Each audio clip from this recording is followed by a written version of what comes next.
தாவர பல்வகைமைகள். ஸோ நாங்கள் great 6 unit 1ல் நாங்கள் பார்த்தோம் வந்து அங்கிகளின் பல்வகைமைகள் பற்றி பார்த்தோம். ஸோ இன்னைக்கு நாங்கள் பார்க்குற இந்த கிரேட் 7 ஃபர்ஸ்ட் யூனிட்ல நாங்கள் தாவரத்தின் பல்வகைமைகள், பூக்கும் தாவரங்களின் உருவவியல் அமைப்புகள். ஸோ தாவரங்கள் தொடர்பாக குறிப்பிடும் போது இயல்பாகவே எமக்கு பூக்கள் பற்றியும் கனிகள் பற்றியும் மனக்கண்ணிற்கு தோன்றுகின்றன. ஸோ நாங்கள் தாவரங்கள் எடுத்தோமாங்கன்னா இன்னைக்கு நாங்கள் மெயினாக என்ன பார்க்குறோன்னா, ஒன்று இலைகள் வழங்கும், அடுத்தது தண்டுகள், மெயினாக எங்களுக்கு வழங்குறது பூக்களும் கனிகளும். எனினும் எல்லா தாவர இனங்களும் வளர்ந்த பின்னர் பூக்களை தோற்றுவிக்கின்றனவா? ஸோ நாங்கள் மெயினாக பார்க்குறோம் அதுக்கு. ஆனால் நாங்கள் ஒரு கேள்வி ஒன்று கேட்கணும், எங்கள்கிட்ட எல்லா தாவரமும் பூக்களை தருகிறதா, தோற்றுவிக்கின்றனவா? அது கீழே தரப்பட்டுள்ள படத்தில் பூங்கா ஒன்றில் காணப்படும் அலங்கார தாவரங்கள் பற்றி கவனம் செலுத்துங்கள். அங்கு பூக்கள் பூத்து காணப்படும் தாவரங்கள் மட்டுமன்றி பூக்காத தாவரங்களும் அவதானிக்க முடிகின்றன. ஸோ இந்த பேராகிராஃப்லேருந்து எங்களுக்கு தெரிய வேண்டியது என்னன்னு சொன்னால், தாவரங்கள் எல்லாமே பூக்களை பூக்குமான்னு சொன்னால் இல்லை, பூக்கும் தாவரங்களும் காணப்படும், பூக்காத தாவரங்களும் காணப்படும். ஸோ இந்த பேராகிராஃப்ல எங்களுக்கு முக்கியமாக தேவைப்பட்ட விஷயம் வந்து இதான். தாவரங்களை இயல்படுத்தினா முதலாவது இயல்பு வந்து அவங்கள பூக்கும் தாவரங்கள் பூக்காத தாவரங்கள் நாங்கள் டிஃப்ரெண்டியேட் பண்ணிடணும். ரைட். இனி பார்த்தீங்கன்னு சொன்னால் இதில் இந்த தென்னை மரம், பனை மரங்கள் எல்லாம் காணப்படுது. இதுகளில் ஒரு பொட்னிக்கல் கார்டன். ஸோ இதில் இருந்து உங்களுக்கும் நீங்கள் டிஃப்ரெண்டியேட் பண்ணிடும்.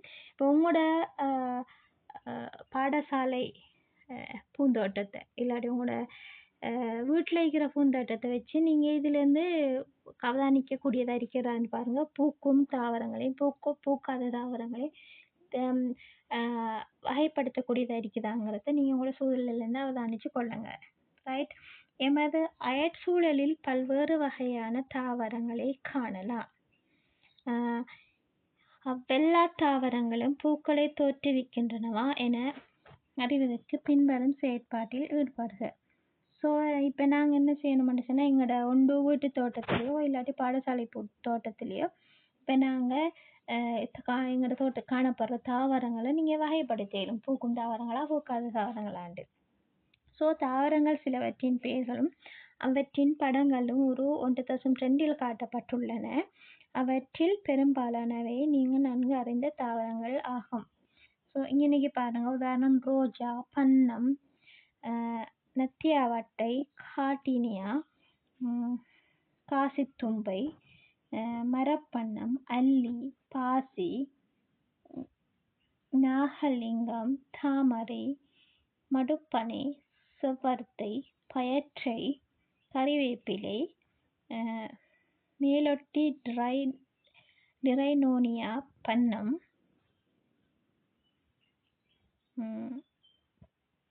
காக்கட்டான், சாதிமல்லி, சைப்ரஸ், தென்னை, சல்வீனியா. இவைதான் தாவரங்களில் காணப்படுற பல்வேறு வகைகள். மேற்குறிப்பிட்ட தாவரங்களை பூக்களை தோற்றுவிக்கும் தாவரங்களை பூக்களை தோற்றுவிக்காத தாவரங்கள் என வகைப்படுத்தி அட்டவணைப்படுத்துங்கள். நீங்கள் தயாரித்த அட்டவணை கீழே தரப்பட்டுள்ள அட்டவணையுடன் ஒப்பிடுங்கள். சரியா? நீங்கள் இந்த அட்டவணையை பார்க்கும் முதல் அந்த பூ மேலே சந்திக்கிற உதாரணத்தை வச்சு உங்களுக்கு பிரிக்க இயலுமாங்கிறத ஒருக்கா டெஸ்ட் பண்ணிக்கொள்ளுங்க. ஸோ பூக்களை தோற்றுவிக்கும் தாவரங்களை பூக்களை தோற்றுவிக்காத தாவரங்கள் என்று நாங்கள் ரெண்டாக பிரிக்கலாம். பூக்களை தோற்றுவிப்பை வந்து ரோஜா, சந்தியாவட்டை, கார்னியா, காசித்தும்பை, அல்லி, நாகலிங்கம், தாமரை, செவ்வரத்தை, காக்கட்டான், சாதிமல்லிகை, தென்னை, பயற்றை, யூக்லிப்ஸ். ரைட். பூக்காத தாவரங்கள் யாருன்னு சொன்னால் மடுப்பனை, நெப்ரோபிலஸ் அண்ட் மாக்காந்தியா, சைப்ரஸ், மேலொட்டி பன்னம் அண்ட் மரப்பன்னம். இவைதான் பூக்காத தாவரங்கள். ரைட். இதன் அடிப்படையில் எமது அயற்சூழலில் பூக்களை தோற்றுவிக்கும் தாவரங்கள் மட்டுமன்றி பூக்களை தோற்றுவிக்காத தாவரங்களும் காணப்படுகின்றன என்னும் முடிவுக்கு வரலாம். ஸோ இன்னைக்கு நாங்கள் தாவரங்கள் எல்லாத்தையும் எடுத்தோம்னு சொன்னால் எல்லா தாவரங்களும் பூக்குமான்னு கேட்டால் இல்லை. ஸோ இதுலேருந்து ஒரு முடிவு எடுக்கணும்னா சிறு தாவரங்களை பூக்கும் தாவரங்கள் பூக்களை தோற்றுவிக்கும் தாவரங்கள் இருக்கு, பூக்களை தோற்றுவிக்காத தாவரங்களும் காணப்படுது. பூக்களை தோற்றுவிக்கும் தாவரங்கள் பொதுவாக பூக்கும் தாவரங்கள் எனவும் பூக்களை தோற்றுவிக்காத தாவரங்கள் பொதுவாக பூக்காத தாவரங்கள் எனவும் அழைக்கப்படுகிறது. ஸோ இது எங்களுக்கு தெரிஞ்சிருக்கணும். பூக்கும் தாவரம் வந்து பிரதான பகுதிகள். இப்போ நாங்கள் மெயினாக இப்போ பார்ப்போம் ஆல்ரெடி தாவரங்களை பூக்களின் அடிப்படையை வச்சு ரெண்டாக பிரிக்கலும் பூக்கும் தாவரம் பூக்காத தாவரம். இப்போ நாங்கள் பூக்கும் தாவரம் வந்து அதோட பிரதான பகுதிகள் என்னன்னு சொல்லி நாங்கள் பார்க்கோம். உங்கள் அயற்சூழலில் காணப்படும் பூக்கும் தாவரங்களை நன்கு அவதானியுங்கள். இப்போ நீங்கள் போய் உங்களோட சூழலில் உங்களோட கார்டனில் இல்லாட்டி உங்களோட ஸ்கூல் கார்டனில் போயிட்டு பாருங்கள், அங்கே எனக்கு பூக்கும் தாவரம் இருக்கும். அந்த பூக்கும் தாவரத்தில் பூக்களை அவதானிங்க. சரி, அவை பல்வேறு பருமனில் காணப்படும். எல்லாத்தையும் பற்றி ஒரே சாதி பிளான்ட் எடுத்த இருந்தால் அதில் ஒரே வகையான பூக்கள் இருக்கும். ஆனால் வித்தியாசமான பிளான்ட்களை பார்த்தீங்கன்னு சொன்னால் இனங்களில் உள்ள பிளான்ட்களை பார்த்தீங்கன்னா அவங்களோட பூவோட சைஸ் வந்து மாறுபடும். அவற்றுக்குரிய மிகச்சிறிய பூக்கள் முதல் மிகப்பெரிய பூக்கள் வரை பருமனில் வேறுபாடு காணப்படும். ஸோ முதலாவது பூக்களை பார்க்கணுமாக இருந்தால் நீங்கள் முதலாவது பார்க்க வேண்டியது என்னன்னு சொன்னால் பருமனோட சைஸ், சின்னதா பெருசா மீடியமாங்கிறது. சரி, அடுத்தது அவற்றின் தண்டு பகுதியை பார்க்கணும். அடுத்தது வேர் பகுதி, இலைகள் போன்றவற்றுடன் பூக்களும் பழங்களும் ஒன்றிலிருந்து ஒன்று வேறுபட்டவை. ஸோ இதை நீங்கள் பார்த்தீங்கன்னா உங்களோட வீட்டிலேயே ரெண்டு இப்போ ரோஜா செடியும் மல்லிகை செடியுமா இருக்குமா இருந்தால் நீங்கள் முதலாவது 2 தடவை பருமனையும் பாருங்கள், பூக்களில் பருமனை பாருங்கள், தண்டுகளை பாருங்கள், வேர்கள் வித்தியாசத்தை பாருங்கள், இலைகளில் வித்தியாசத்தை பாருங்கள். அடுத்தது பழங்களில் பழங்கள் இருக்குமா அதோட வித்தியாசங்களை பாருங்கள். இதன் அடிப்படையில் தாவரங்கள் பருமனிலும் உருவவியல்புகளிலும் பல்வகைமையை கொண்டுள்ளன. ஸோ இதுலேருந்து நாங்கள் ஒரு முடிவுக்கு வரைகளும் தாவரங்களை எடுத்தமாக இருந்தால் அவங்களோட பருமன்லையும் உருவ இயல்புகள்லையும் வித்தியாசங்களை காட்டுதுன்னு சொல்லலாம். ரைட். எனினும் பூக்கும் தாவரங்கள் அனைத்திலும் பொதுவாக சில பகுதிகள் காணப்படுகின்றன. ஆனால் பூக்கும் தாவரங்கள் எடுத்திங்கன்னா அவங்களில் சில பகுதிகள் கொமனாக தான் நீக்கும். பூக்கும் தாவரங்களின் பிரதான பகுதிகளை இனம் காண்பதற்காக பின்வரும் செயற்பாடினை ஈடுபடுங்கள். ஸோ நீங்கள் இப்போ என்ன செய்யுங்கன்னு சொன்னால் பூக்கும் தாவரங்களின் பிரதான பகுதிகளை இனம் காண்பதற்கு இந்த ஒரு பரிசோதனையை நீங்கள் செஞ்சு பாருங்கள். சரியா? பூக்களையும் பழங்களையும் கொண்டுள்ள சிறிய தாவரம் ஒன்றை தெரிவு செய்ய. உதாரணமாக உங்களோட கார்டனில் சேர்த்து நீங்கள் ஒரு பூக்கும் தாவரம் பழங்களை உருவாக்கக்கூடிய ஏதாவது ஒரு இருக்குமாக இருந்தால் நீங்கள் அதை செலக்ட் பண்ணுங்கள். அதன் வேர் பகுதிக்கு சிறிதளவு நீரை ஊற்றி மண் தளர்ந்ததும் வேர் சேதமடையாதவாறு கவனமாக பிடுங்கிடுங்க. சரியா? இப்போ நீங்கள் ஒரு தாவரத்தை செலக்ட் பண்ணுங்க. ஒரு பெரிய தாவரம் இல்லை, ஒரு சின்ன ஒரு அளவு சைஸ் வைக்கிற தாவரத்தை நீங்கள் செலக்ட் பண்ணி என்ன செய்யுங்கன்னு சொன்னால் தண்ணியை ஊற்றி வேர் டேமேஜ் ஆகாத மாதிரி நீங்கள் பிடுங்கிடுங்க. வேர்களுடன் ஒட்டியுள்ள மண்ணை கவனமாக நீரினால் கழுவி அகற்றுங்கள். இப்போ நீங்கள் என்ன செய்யணும்னு சொன்னால் இப்போ நாங்கள் தாவரங்களில் இலைகளில் தண்டில் பூவில் பழங்களில் வேரில் இருக்கிற வித்தியாசத்தை வந்து நாங்கள் பார்க்க போகிறோம். சரியா? இப்போ நீங்கள் முதலாவது செலக்ட் பண்ணிக்கிற தாவரம் ஒரு தாவரமாக இருந்தால் அதை வேரோட பிடுங்கி அதில் வேரில் இருக்கிற மண்ணை கழுவி விடுங்க. சரியா? இப்போ புதினா தாள் இல்லை அல்லது கத்திரிகை கட்டிலில் இத்தாவரத்தை வைத்து அழுத்தி உலர விடுங்கள். இப்போ நீங்கள் என்ன செய்யணும், நாங்கள் இதெல்லாம் சின்ன வயசில் சில செய்திருப்போம். நாங்கள் என்ன செய்கிறோம், இலையொண்டை பிச்சு நாங்கள் புக்குக்குள்ளே வச்சு மிச்ச நாளைக்கு பிறகு பார்க்கக்குள்ள அது ட்ரை ஆகி அதாவது காஞ்சி இருக்கும். அதை மாதிரி தான் இவங்க இப்போ சொல்கிறாங்க என்ன சொன்னால் நீங்கள் இங்கேனைக்கு முழு தாவரத்தையுமே எடுத்து ஒரு பத்திரிகை கட்டுக்குள்ளே வச்சு நாங்கள் என்ன செய்யணும்னா கொஞ்சம் பாரமேற்றி வைக்கலாம். இது ஒரு வாரத்துக்கு பின்னர் இத்தாவர மாதிரியை உங்கள் வெளிக்கல புத்தகத்தில் பதித்து கொள்ளுங்கள். இப்போ நீங்கள் என்ன செய்யணும்னு சொன்னால் இதை எடுத்து இப்போ உங்களோட புக்கில் வந்து மாட்டிக்கொள்ளணும். இப்போ தாவரத்தின் பகுதிகளை இனங்காணுங்கள். இப்போ நாங்கள் தாவரத்திட பகுதிகளை இனங்காணணும். நன்கு வளர்ச்சி அடைந்த பூக்கும் தாவரம் ஒன்றின் உருவப்படம் கீழே கொடுக்கப்பட்டுள்ளது. அதன் பிரதான பகுதிகள் 1 முதல் 11 வரை பெயரிடப்பட்டுள்ளன. ஸோ நீங்க இன்னைக்கு இந்த 11 தாவரத்தின் பகுதிகளை நீங்க கட்டாயம் ஞாபகம் வச்சுக்கொள்ளணும். சில நேரம் உங்களோட எக்ஸாமுக்கு இப்படி ஒரு பிளான்ட்டை தந்து இந்த நம்பரை போட்டு அடையாளம் காண சொல்லுவாங்க. இல்லாட்டி உங்கள்ட்ட கேட்கலும் தாவரத்தின் பிரதான பகுதிகளை பட்டியலிடுகன்னு சொன்னால் நீங்கள் இந்த 11ஐயும் சொல்லணும். ஒன்று நீங்கள் உச்சியிலிருந்து கீழ் நோக்கி போங்க, இல்லாட்டி அதாவது உச்சி பகுதியிலேருந்து வேருக்கு போயிடலாம், இல்லாட்டி வேர்லேருந்து உச்சி பகுதிக்கு நீங்கள் எதில் ஞாபகம் வச்சுக்கணுமோ அதன்படி நீங்கள் ஞாபகம் வச்சுக்கலாம். அப்போ தான் உங்களுக்கும் எதுவுமே மிஸ் ஆகாமல் எழுதி கொள்ளிடு. நீங்கள் அதை குழம்பி ஞாபகம் வச்சுக்கிருப்பீங்களாக இருந்தால் உங்களுக்கும் சில நேரம் இது மிஸ் ஆகலும் பகுதியை. அதனால் நீங்கள் அதை ஞாபகம். இப்போ நாங்கள் இவங்க என்ன செஞ்சுக்காங்களா, வேர்ல இருந்து உச்சிக்கு போகிறாங்க. சரியா, நாங்கள் இப்போ அதை பார்ப்போம். முதலாவது அவைய சொல்லாங்க ஆணி வேர்ன்னு சொல்லாங்க. ஆணி வேருங்கிறது இந்த ப்ரௌன் கலர் தடிப்பமாய்க்கிறது தான் ஆணி வேர். சரி, அதுலேருந்து பக்க வேருங்கிறது கிளைகளாக பிரிஞ்சிருக்கிறது தான் பக்க வேர்ன்னு சொல்லாங்க. அப்போ இது ரெண்டையும் சேர்த்து தான் வேர் தொகுதி என்று சொல்லாங்க. அப்போ வேர் தொகுதியில் பிரதானமாக காணக்கூடிய 2 விஷயம் ஆணி வேரும் பக்க வேர். ஆணி வேருங்கிறது பிரதான வேர், அதிலிருந்து கிளைகளாக பிரிஞ்சிருக்கு, வேர்லையும் கிளைகளாக பிரிஞ்சிருக்கிறது வந்து பக்க வேர்ன்னு சொல்லுவோம். சரி, அதுக்கு பிறகு அதிலிருந்து வேர்லேருந்து அடுத்த ஸ்டெப் மேலே அதாவது மண்ணுக்கு மேலே இருக்கிறது வந்து தண்டு பகுதி என்று சொல்லுவோம். சரி, அதுக்கு பிறகு தண்டுக்கு பார்த்தீங்கன்னா இலைக்கும் தண்டுக்கும் இடையில சின்னதாக ஒரு இதொன்று வந்திருக்கும். அதை வந்து நாங்கள் என்னதுன்னா பக்க வரம்புன்னு சொல்லுவோம். கக்க வரம்பு அல்லது பக்க வரம்புன்னு சொல்லுவோம். 6வது இலை என்று சொல்லுவோம். இலை காணப்படுது. 7வது பார்த்தீங்கன்னா முனையரும்புன்னு சொன்னால் தண்டு பகுதியிட நுனிதான் நுனையரும்புன்னு சொல்லலாம், நுனையரும்பு. 9வது வந்து கிளை என்று சொல்கிறோம். 8வது வந்து கிளைகள் என்று சொல்கிறோம். ரைட். 9வது வந்து காய் அல்லது பழம். 10வது பூக்கள், பூ அல்லது பூ. அடுத்தது 11வது வந்து இது எல்லாத்தையும் சேர்ந்து, அதாவது மண்ணுக்கு மேலே இருக்கிற எல்லா பகுதியும் சேர்ந்து அங்குர தொகுதிங்கிற. அப்போ ஒரு தாவரத்தை எடுத்துமாண்டா அதில் 2 தொகுதிகள் இருக்கு. ஒன்று வேர் தொகுதி ஒன்றும் அங்குர தொகுதி ஒன்றும் இருக்கு. இப்போ இங்கனைக்கு வேர் தொகுதி எடுத்தமாண்டா அதில் 2 பகுதி இருக்கு, ஆணி வேர் ரெண்டும் பக்க வேர் ரெண்டும் இருக்கு. ரைட். அங்குர தொகுதி எடுத்தமாக இருந்தால் அதில் வந்து தண்டு இருக்கி, பக்க வரம்பு இருக்கி, இலை இருக்கி, முனையரம்பு இருக்கி, கிளை இருக்கி, பழங்கள் இருக்கி, பூக்கள் இருக்கி. அப்போ 7 பகுதிகள் வந்து அங்குர பகுதியிலே, 2 பகுதி வந்து வேர் தொகுதியிலையும் இருக்கு. அப்போ 9 வேர் தொகுதி ஒன்று, 10 அங்குர தொகுதி ஒன்று, 11. ஸோ இந்த 11 கட்டாயம் ஞாபகம் வைக்கணும். உங்களுக்கு எக்ஸாமில் கேட்பாங்களான்னு இது அவ்வளவு நீங்கள் குறித்து காட்டணும்.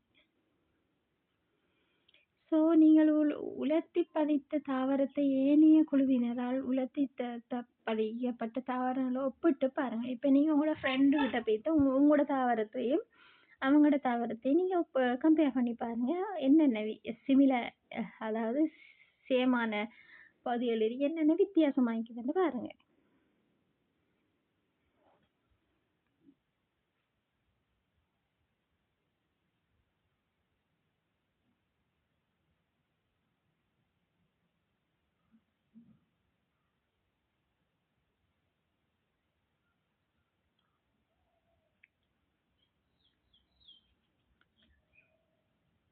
ரைட். பூக்கும் தாவரங்களின் பிரதான பகுதிகளிலே காணப்படும் பல்வகைமை.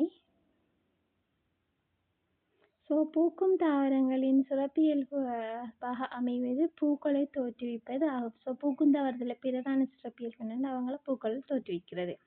பெரும்பாலான தாவரங்களில் தண்டுகள், இலைகள், வேர்கள், அரும்புகள், பூக்கள், காய்கள் போன்ற அனைத்து பகுதிகளையும் காண முடியும். ஸோ தாவரங்கள் எடுப்போம் இந்த அவங்கள்ட்ட தண்டு இருக்கும், ரைட், இலைகள் காணப்படும், வேர்கள் காணப்படும், அரும்புகள் காணப்படும், பூக்கள் காணப்படும், காய்கள் காணப்படும். பூக்கும் தாவரங்களில் மெயினாக இந்த பகுதிகளை நாங்கள் காண இயலுமாக இருக்கும். எனினும் தாவரங்களில் இப்பகுதிகளிடையே பாரிய பல்வகைமை காணப்படுகிறது. ஸோ 2 வித்தியாசமான தாவர இனங்கள் எடுப்பீங்களானா இவையெல்லாம் பொதுவாக காணப்பட்டாலும் ஆனால் அவங்களுக்கு இடையிலே வித்தியாசங்கள் காணப்படும். பழத்தோட சைஸில், இல்லோட அமைப்பில், தண்டோட அமைப்பில், வேற அமைப்பில், அரும்பில், பூக்களில், காய்களில் வித்தியாசத்தை காண இயலும். தாவரங்களின் வேர்களுக்கு இடையிலான பல்வகைமை. ஸோ சிறிய புத்தாவரம் ஒன்றையும் குப்பை மேனி தாவரம் ஒன்றையும் தெரிவு செய்யுங்கள். ரைட். இரு தாவரங்களையும் அவற்றின் வேர் அறாத வண்ணம் மண்ணிலிருந்து கவனமாக பிடுங்கிடுங்கள்.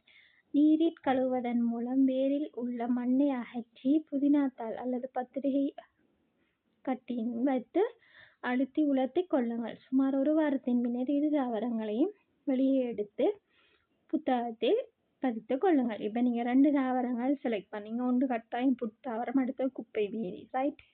ரெண்டையும் எடுத்து நீங்கள் என்ன செய்யுங்கன்னு சொன்னால் அதை வேரை பிழிங்கி அதை தாவரத்தை பிழிங்கி அதில் வேரில் இருக்கிற மண்ணை கழுவி நீங்கள் பழையபடி முதல் சொன்ன மாதிரி நாங்கள் இப்போ இந்த தாவரங்களை பாரமேற்றி ட்ரை ஆக்கி எடுத்து நாங்கள் இப்போ எங்களோட புக்கில் ஒட்டி அது ரெண்டையும் கம்பேர் பண்ணணும். பொதுவாக தாவரங்களில் வேர் பகுதி மண்ணினுள் காணப்படும். இது 2 வகைகளில் காணப்படும். ஸோ நாங்கள் இப்போ வேர் பகுதியை பார்த்தோமா இருந்தால் அந்த வேர் பகுதி 2 வகையில் காணப்படுகிறது.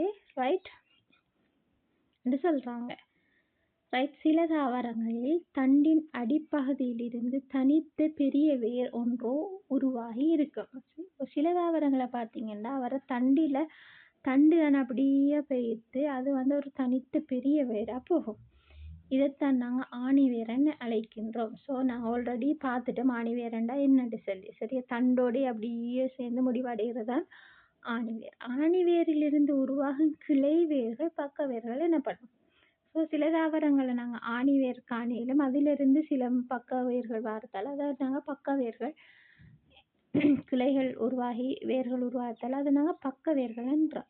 இவ்வாறான வேர்களை கொண்டுள்ள தொகுதி ஆணிவேர் தொகுதி என அழைக்கின்றோம். ஸோ இன்னைக்கு நாங்கள் ஆணிவேரோட கிளைகள் வேர்கள் காணப்படுமா இருந்தால் நாங்கள் இதை ஆணிவேர் தொகுதி என்று சொல்லலாம்.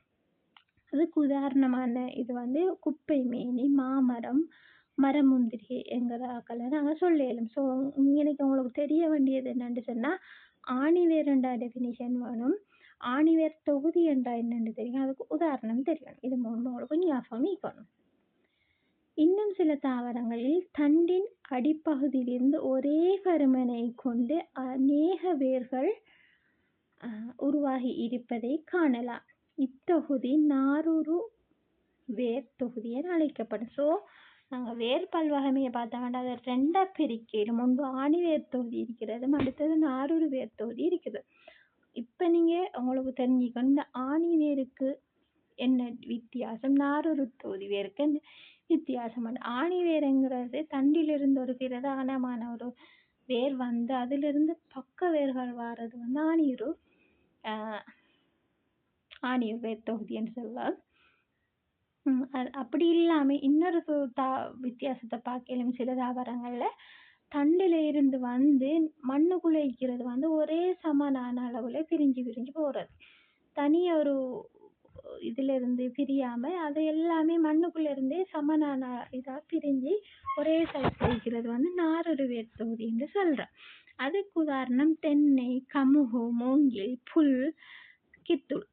இப்போ நீங்கள் உங்களோட எக்ஸசைஸில் பார்த்துருப்பீங்க, நீங்கள் புல்லும் எடுத்திருக்கீங்க, குப்பை மேனியும் எடுத்திருப்பீங்க. இப்போ இது 2 வேர்த்தோடைய வித்தியாசத்தை பாருங்கள். இதுலேருந்து உங்களுக்கு விளங்கி கொள்ளையிடும். இதுலேருந்து உதாரணத்தை நாரூறு வேர் தொகுதி என்றா என்ன, ஆணியூர் வேர் தொகுதி என்றா என்னன்னு சொல்லி, ஆணி வேர் தொகுதி என்றா என்னன்னு சொல்லி நீங்கள் வித்தியாசப்படுத்தி கொள்ளையிடும். ஸோ ஆணி வேர் தொகுதிக்கு உதாரணம் நான் சொல்லியிருக்கேன், மெயினாக ஒரு பிரதான வேர் வரும், அதிலிருந்து கிளை வேர் தோன்றும். ஆனால் நாரூறு வேர் தொகுதியில் எப்படின்னு சொன்னால் தண்டில் இருந்து வாரது நிலத்துக்கு கீழே மண்ணுக்கு கீழே சமனாக பிரியும். ரைட். மேற்குறிப்பிட்ட செயற்பாட்டிலிருந்து குப்பை மேனி தாவரத்தின் வேர் தொகுதி ஆணி வேர் தொகுதி எனவும் புற்றாவரத்தின் வேர் தொகுதி நாரூறு வேர் தொகுதி எனவும் உங்களுக்கு புலனாயிருக்கும். ஸோ இதுலேருந்து உங்களுக்கு தெரிஞ்சிக்கும் குப்பை மேனி எந்த வேர் தொகுதியை கொண்டிருக்கின்ற, புல் எந்த வேர் தொகுதியை கொண்டிருக்குங்கிறத உங்களுக்கு தெரிஞ்சிக்கும். ஸோ இதுலேருந்து உங்களுக்கு என்ன தெரியணுமெண்டா ஆணி வேர் தொகுதி என்றால் என்னென்னு தெரியணும், அதுக்கு உதாரணம் தெரியணும். அடுத்த நாரூறு வேர் தொகுதி என்று சொன்னால் நாரூறு வேர் தொகுதி என்றால் என்னென்னு தெரியணும், அதுக்கு உதாரணம் தெரிஞ்சுக்கணும். ஸோ அடுத்தது பார்க்குறோம் நாங்கள் வேர்களின் பிரதான தொழில்கள். தாவர வேர்களினால் தாவரம் மண்ணில் நன்கு பதிக்கப்படும். ஸோ இதில் தாவர வேர்ற பிரதான இதுன்னு சொன்னால் அது மண்ணோட இறுக்கமாக பதிக்கப்பட்டிருக்கு. வேர்களின் பிரதான தொழில் நீரையும் நீரில் கரைந்த கனியுப்புக்களையும் அகற்றுதலாகும். ஸோ தாவரங்களை பொறுத்த அளவில் தாவரங்களுக்கு தேவையான நீரையும் கனியுப்பையும் மண்ணிலிருந்து தான் எடுக்குது. ஸோ அந்த மண்ணிலிருந்து எடுக்கிறதுக்கு பிரதானமாக எந்த பகுதி உதவி செய்துன்னு சொன்னால் வேர்ப்பகுதி தான். வேர்ப்பகுதியால் தான் மண்ணில் இருக்கிற நீரில் கரைந்துள்ள கனியுப்புக்களும் அகற்றுறிஞ்சப்படுகிறது. இதை தவிர பல்வேறு தொழில்களை ஆற்றுவதற்காக இசைவாக்கம் அடைந்த வேர் வகைகளை சூழலில் அவதானிக்கணும். இது பிரதான தொழில். அது மட்டுமில்லாத சில வேறு தொழில்களையும் வேர்கள் செய்து. ரைட். இத்தகைய தொழில்களை காண்பதற்கு 1.4 ஈடுபடுவோம். ரைட். ஒப்படை ஒன்று சந்திக்கிறாங்க. சில தாவரங்களில் பதிய முறை இனப்பெருக்கத்தை மேற்கொள்ளல். உதாரணம் கறிவேப்பிலை, வில்வம், ஈரப்பழம். தொட்டாற்றுணங்கி தாவரத்தை அதன் வேர் சேதமுறாதவாறு மண்ணிலிருந்து கவனமாக பிடுங்கி எடுங்கள். வேருடன் ஒட்டியுள்ள மண்ணை கழுவுங்கள். இப்போ நீங்கள் என்னென்னு சொன்னால் தொட்டாற்றுணங்கி தாவரத்தை செலக்ட் பண்ணி அதை பிடுங்கி அதில் வேரில் இருக்கிற மண்ணை கழுவுங்க. வெள்ளை தாளொன்றின் இவ்வேர் தொகுதியின் உருவப்படத்தை வரையுங்கள். ரைட். இது நீங்கள் பேப்பர் ஒன்றில் நீங்கள் இதை ட்ரா பண்ணுங்க. அதனை வெளிக்கல புத்தகத்தில் ஒட்டிக்கொள்ளுங்க. சரி. இதுக்கு பிறகு அந்த பேப்பரில் ட்ரா பண்ணினதை புக்கில் ஒட்டுங்க. பீட்ரூட், கேரட், முள்ளங்கி, மரவள்ளி, வற்றாழை போன்ற தாவரங்களின் கிழங்குகளை அவதானியுங்கள். வெள்ளை தாவரம் என்றால் அவற்றின் உருவப்படங்களை வரையுங்கள். அதனை வெளிக்கல புத்தகத்தில் ஒட்டுங்கள். ரைட். இப்போ நீங்கள் ஆல்ரெடி தொட்டாற்றுணங்கி தாவரத்தை எடுத்து அதை ட்ரா பண்ணி அதோட பிக்சர்ஸ் இருக்குது உங்களுக்கு. அதுக்கு பிறகு அவங்க செலக்ட் பண்ண சொல்லுவது பீட்ரூட்டும், கேரட்டும், முள்ளங்கி, மரவள்ளி கிழங்கி, வற்றாழை. ரைட். இவங்களுடைய பிக்சர்ஸையும் நாங்கள் ட்ரா பண்ண சொல்கிறாங்க. தொட்டாற்றுணங்கி தாவர வேர்களில் ஆங்காங்கே சிறு கணுக்கள் போன்ற கட்டமைப்புகளை காணலாம். அவை வேர் சிறுகணுக்கள் எனப்படும். ஸோ தொட்டாற்றுணங்கி தாவரத்தை நீங்கள் எடுத்து பார்த்தீங்கன்னா சின்ன சின்ன முடிச்சு மாதிரி போட்டிக்கும். அதை நாங்கள் சொல்ல வேர் சிறு கணுக்கள்ன்ட்டு சொல்லுவோம். இப்போ வேர் சிறு கணுக்கள்ண்டா என்னென்று உங்களுக்கு டெஃபினிஷன் தெரியுது. இவ்வேர் சிறு கணுக்களுக்குள் நுண்ணங்கிகளாக பாக்டீரியாக்கள் பெருமளவில் வாழ்கின்றன. ஸோ அதில் தொழில் என்னென்று சொன்னால் நுண்ணங்கிகளுக்கு வாழிடமாக அது பெரும்பாலும் பயன்படுத்தப்படுது. இப்பாக்டீரியாக்களால் தாவரங்களுக்கு தேவையான நைட்ரஜன் கனியுப்புக்கள் வழங்கப்படுவதுடன் தாவர வேர் தொகுதி பாக்டீரியாவுக்கு தேவையான போஷணையை வழங்குகின்றது. ஸோ இந்த வேர்க்கணுக்கள் என்னென்னு தெரியணும். இந்த வேர்க்கணுக்கள பயன் என்னென்று சொன்னால் இந்த வேர்க்கணுக்களுக்குள்ளதான் நுண்ணங்கி காணப்படுது. இந்த நுண்ணங்கி ஒரு நன்மை பயக்கக்கூடிய நுண்ணங்கியாக இருக்குது. அது மண்ணில் காணப்படுற நைட்ரஜனை பதித்து தாவரங்களுக்கு வழங்குது. அதே நேரம் இந்த நுண்ணங்கிகள் என்ன செய்யுதுன்னா தாவரத்தில் இருந்து போஷணையை பெற்றுக்கொள்கிறது. அவரை இன குடும்ப தாவரங்களான அகத்தி, பயற்றி, போஞ்சி போன்ற தாவரங்களில் இவ்வகையான வேர் சிறுகணுக்களை காண முடியும். உங்களோட வீட்டில் இந்த அகத்திக்கீரையோ இல்லாட்டி பயற்றங்கி மரமோ இல்லாட்டி போஞ்சி மரம் இது முக்கியமாக இருந்தால் நீங்கள் அதாவது அணிச்சு கொள்ளுங்க. ரைட். பார்த்து தெரிஞ்சு கொள்ளுங்க. ரைட்.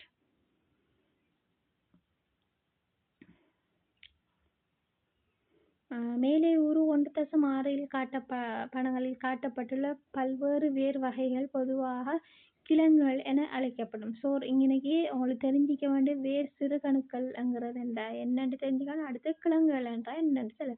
இப்போ நாங்கள் மேலே பார்த்த பீட்ரூட், கேரட், மரவள்ளி கிழங்கு, வற்றாழை இவையெல்லாம் நாங்கள் கிழங்குகள் என்று அழைக்கின்றோம். சரியா?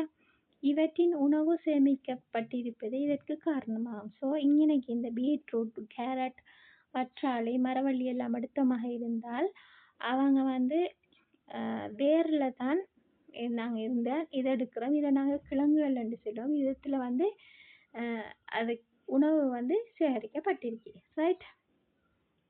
உணவு சேமிக்கும் இத்தகைய வேர்கள் சேமிப்பு வேர்கள் என அழைக்கப்படும். ஸோ இன்னைக்கு நாங்கள் இதை சொல்கிறோம் என்னென்னு சொன்னால் சேமிப்பு வேர்கள். சேமிப்பு வேர்களுக்கு உதாரணம் பீட்ரூட், கேரட், வற்றாழை, மரவள்ளி கிழங்கு. ரைட். ஆணி வேர்களில் மாத்திரமன்றி நாருரு வேர்களிலும் உணவு சேமிக்கப்படலாம். ஸோ இன்னைக்கு 2 வேர் தொகுதிகள்லையும் நாங்கள் ஆல்ரெடி டிஸ்கஸ் பண்ணி 2 வகையான வேர் தொகுதி தாவரங்கள் காணப்படுது. ஆணி வேர் தொகுதி என்றும் நாருரு வேர் தொகுதி என்று சொல்லி ஆணி வேர் தொகுதிகளில் மட்டும் இல்லை, நாருரு வேர் தொகுதிகள்லையும் இந்த உணவு சேமிக்கப்படுகிறது. பொதுவாக வேர்கள் மண்ணினுள் வளர்ந்தாலும் மண்ணின் மேல் உருவாகும் வேர்களையும் நீங்கள் அவதானிக்கலாம். பெரும்பாலும் நாங்கள் பார்க்குறது வேர்கள் எல்லாம் மண்ணுக்குள்ளே தான் காணப்படும். அது மட்டும் இல்லை, சில தாவரங்களில் பார்க்கையில மண்ணுக்கு மேலேயும் வேர்கள் காணப்படும். பின்வரும் உருவங்களை அவதானியுங்கள். அவற்றில் தரைக்கு மேலாக வளரும் வேர் வகைகள் காட்டப்பட்டுள்ளன. இவை அங்குரத் தொகுதியில் இருந்து உருவாகின்றன. அங்குரத் தொகுதி என்ன இப்போ நாங்கள் ஆல்ரெடி டிஸ்கஸ் பண்ணினோம், தரைக்கு மேலே இருக்கிறது. சரியா? அதை வேர் தொகுதி அங்குரத் தொகுதி என்று சொல்லி 2ஆக பிரிக்கிறோம். ஓர்கிட் தாவரத்தின் காற்றுக்குரிய வேர். ரைட், ஓர்கிட் தாவரத்தை பார்த்தீங்கன்னா நிலத்துக்கு மேலாலேயும் அங்குரத் தொகுதியில் வேர் தொகுதி காணப்படும். ஆலமரத்தின் தாங்கு வேர் என்று சொல்லுவோம். ஆலமரத்திலையும் அங்குர பகுதியில் வேர்கள் காணப்படுகிறது. ரைட். தாழை தாவரத்தின் மிண்டி வேர். ரைட். அடுத்தது வெற்றிலையில் ஏறும் வேர். அடுத்து கண்டர் தாவரத்தின் கிண்ணை மூச்சு வேர் என்று சொல்லி ஒவ்வொரு தாவரத்திலையும் ஒவ்வொரு வகையான வேர்களும் அதுக்கு வித்தியாசமான பேர்களும் சொல்லாத தாவரத்தின் அங்குர பகுதிகளில் சில தாவரங்களில் வேர் பகுதியில் காணப்படும். அந்த தாவரங்களுக்கு ஒவ்வொரு பேர் நாங்கள் ஒருத்தரும் ஒவ்வொரு தாவரத்தை பொறுத்து. மேலே காட்டப்பட்டுள்ள வேர்கள் அவற்றின் பொதுவான தொழிலுக்கு மேலதிகமாக விசேட தொழில்களை ஆற்றுவதற்காக சிறப்படைந்து இசைவாக்கமடைந்த வேர்களாகும். ஸோ நார்மலாக நாங்கள் மேலே டிஸ்கஸ் பண்ணின எல்லா தாவரங்களையும் பார்த்தோம்னா அவங்களுக்கு வேறையாக வேர் இருக்குது மண்ணுக்குள்ளே. அது தவிர இது எக்ஸ்ட்ரா வகிக்கிற வேர். ரைட். இது ஒவ்வொன்றும் அதுக்கு அந்த தாவரத்துக்கு தேவையான வேறொரு தொழிலை செய்வதற்காகத்தான் இது சிறப்பியல்பு அடங்கி இருக்குது. ரைட். அட்டவணை 1.2 காட்டப்பட்டுள்ளவற்றை கற்று அத்தகைய தொழில்கள் தொடர்பாக விளக்கத்தை பெற்றுக்கொள்ளலாம். நாங்கள் ஆல்ரெடி பார்த்தோம், ஒவ்வொரு இதெல்லாம் பூக்கும் தாவரங்கள் தாவரத்தோட வேர் அடுத்தமாக இருந்தால் இந்த வேர்கள் ஆல்ரெடி வேர் காணப்படுகிறது. இது சில தாவரங்களை விசேஷமாக இந்த அவங்களுக்கு இருக்கிற பிரதான வேர்கள் தவிர வேறு வேர்களும் காணப்படுகிறது அங்குர பகுதியில். அது ஒவ்வொன்றும் ஒவ்வொரு சிறப்பியல்பான தொழிலை செய்யுது அந்த தாவரத்துக்கு. ரைட். தாங்கும் வேர் என்று சொல்கிறோம். அது ஆலமரத்தில் காணப்படுகிறது. அது தாவர கிளைகளுக்கு ஆதாரமாக தாங்குமியல்பு ஆக தொழிற்படுது. ரைட். மிண்டி வேர் என்று சொல்லலாம். அது எங்கே காணப்படுகின்றன? தாழை ரைசோபோரா ரம்பையில் காணப்படுகிறது. அது தொழில் என்னென்னா தாவரத்தண்டுக்கு மேலதிக ஆதாரத்தை வழங்குகின்றது. காற்றுக்குரிய வேர்கள் என்று சொன்னால் ஓர்கிட் தாவரங்கள் அதை நாங்கள் காணலாம். அது வழியில் உள்ள நீராவியாக துறிஞ்சல் சில காற்றுக்குரிய வேர் ஒளித்தொகுப்பை மேற்கொள்கின்றது. ரைட். வெறும் வேர்கள் எங்கே காணப்படுது? வெற்றிலையிலையும் மிளகுலையும் போத்தஸ்லையும் காணப்படுகிறது. இவர் தண்டு மேல் நோக்கி வளர்வதற்காக ஆதாரத்துடன் ஒட்டிக்கொள்ள உதவுகின்றது. ஸோ அடுத்தது மூச்சு வேர் அல்லது சுவாச வேர் என்று சொல்லுவோம். அது யாரில் காணப்படுது? அவிசீனியா, கிண்ணை மரம், ரைசோபோரா, ப்ரூஜியா அவங்கெல்லாம் காணப்படும்.